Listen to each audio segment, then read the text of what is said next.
তুই আর আমার বিটি এই মহিলার আমি আজকে হাস করে ফেলাবো। না কি হইছে আগে কয়া। আমি কি করছি? তুমি আবার আমার জিগাইতাছ তুমি কি করছো? আরে আর কইস না, আমার নাম হইলো সাদিয়া বিলকিস খান।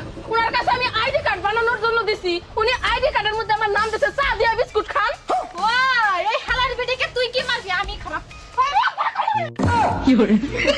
ওই পায়েল, তুই যে যে এত প্রেম করস, একদিনও তো দেখলাম না যে তোর বয়ফ্রেন্ডের সাথে একটা পিক স্টোরি দিছস।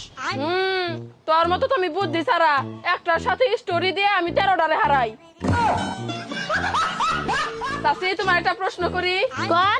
কত 20 বড় নাকি 40 বড়? 40 বড়। আচ্ছা 1 2 গুণার সময় আমরা 40 আগে গুনি নাকি 20 আগে গুনি? 20 আগে গুনি। তাহলে 20 এর জন্ম আগে হইছে, তাহলে এখন চিন্তা করো 20 বড় নাকি 40 বড়? তাহলে 20 বড়। তোমরা আমারে যতই বুঝাও আমি বুঝবো না, আমারে ভালোই বাসে। তুই বুঝতাছস না কে?